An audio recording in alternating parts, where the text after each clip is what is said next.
तो केंद्रीय स्वास्थ्य मंत्री हर्षवर्धन पीसी कर रहे, सीधा वहीं लिए चलते हैं आप। लेके 12 हफ्ते तक के इस्तेमाल तक एकदम सेफ है, इसमें कोई भी प्रॉब्लम नहीं आई, तो लोग कॉन्फिडेंटली। 40 साल से लोगों के, बड़े लोगों को और उसके साथ साथ अपने हेल्थ वर्कर्स को, अपने फ्रंटलाइन वर्कर्स को उपलब्ध करा दी है। अभी 2 दिन के बाद देश में एक नया फेज वैक्सीनेशन का प्रारंभ होगा, जिस फेज के तहत 18 साल से ऊपर के हमारे नौजवान भाई बहन दोस्त, उनका भी वैक्सीनेशन शुरू होगा।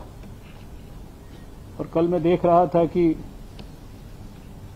हमारा जो कोविन प्लेटफॉर्म है, शायद दुनिया का सबसे ज़्यादा बड़ा, सबसे ज़्यादा सफल, सबसे ज़्यादा डिजिटली टेक्नोलॉजिकली साउंड प्लेटफॉर्म, जिसके ऊपर एकदम सीमलेस तरीके से 15 करोड़ से ज़्यादा लोगों का वैक्सीनेशन, उनका रजिस्ट्रेशन हुआ।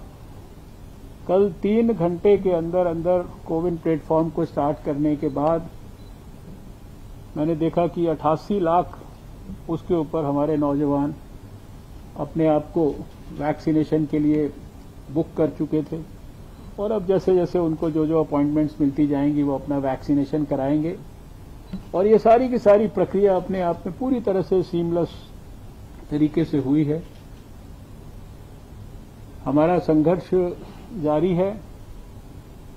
1 साल में जो भी अनुभव हम सब ने मिलकर प्राप्त किया है, उस संपूर्ण अनुभव का पूरी गहराई और गंभीरता से इस्तेमाल करते हुए, जिस प्रकार से 1 वर्ष आपने सबने मिलकर काम किया है, ऐसे ही अभी जो इस समय एक जो अचानक पिछले 1.5-2 महीने में जो केसेस में तेजी से बढ़ोतरी हुई है, उसके कारण जो आप सबके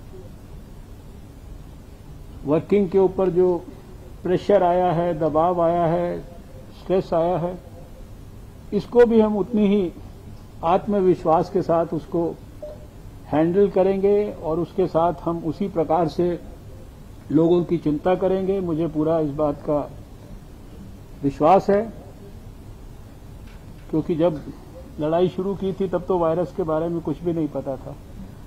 अब तो वायरस के बारे में बहुत कुछ पता लगा है और वायरस किस प्रकार का बहुरूपिया है, कैसे अपने भेष बदलता है, कैसे भेष बदल बदल कर हमारे सामने आता है, वो सारी चीज़ों का भी हमारे मेडिकल कम्युनिटी को, साइंटिफिक कम्युनिटी को ध्यान होता जा रहा है। और जिस प्रकार से तेजी से लोग वायरस की चपेट में आ रहे हैं, उसी प्रकार से उतनी तेजी से लोग ठीक भी हो रहे हैं। आज सवेरे मैं देख रहा था कि 2,70,000 के करीब लोग पिछले 24 घंटे में ठीक होकर अपने अपने घर पर चले गए। और आज इतनी विषम परिस्थितियों के अंदर भी शायद दुनिया में सबसे कम 1.11 हमारा फैटेलिटी रेट है। लेकिन मैं हमेशा से ये मानता हूं कि मृत्यु एक भी होती है, ये रेट का विषय नहीं है, वो कष्टदायक होती है, दुर्भाग्यपूर्ण होती है, उस परिवार के लिए एक बड़ी आपदा होती है।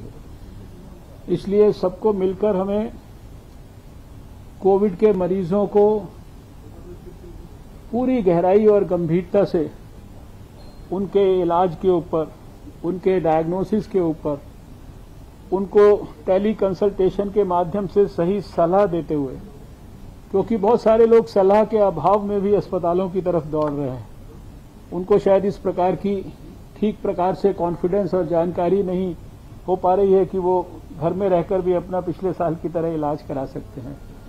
इसलिए जिसको टेली कंसल्टेशन से हम अपनी ऑब्जर्वेशन में रख सकते हैं, जिसको सही एडवाइस दे सकते हैं और जिसको जिस भी चीज़ की आवश्यकता है उसको सुलभ ढंग से उपलब्ध कराने का हम सब लोग प्रयास करें। जो बराबर लगातार 1-1.5 साल से बात कही जा रही है कि सबसे बड़ा हथियार हमारे पास कोविड एप्रोप्रिएट बिहेवियर है। इस मास्क से बड़ा कोई हथियार नहीं है, ये कम से कम मैं व्यक्तिगत तौर पर भी 1.25 साल में समझ पाया हूं। तो बार बार देशवासियों को हर बार हम और हमारे प्रधानमंत्री जी इस बात के लिए आग्रह करते हैं कि जो मर्जी करते जाइए, लेकिन ये कोविड अनुकूल व्यवहार मत भूलिए, 2 गज की दूरी को मत भूलिए, हाथ को साबुन से धोने की प्रक्रिया को मत क्षीण होने दीजिए, उसको मत भूलिए, और जितना ज्यादा संभव हो भीड़ के अंदर आप अगर ना जाएं, भीड़ को अगर ना क्रिएट करें, तो शायद वो हमारे सबके लिए लाभकारी है। जरा सा भी डाउट है, जरा सा भी कोई सिम्टम है, तो हम अपना टेस्ट जरूर कराएं। और हम सब ने देश में देखा है कि एक लेबोरेटरी से जो यात्रा शुरू हुई वो आज 2490 लेबोरेटरीज तक पहुंच गई है। जो कुछ हजार टेस्ट भारत में होते थे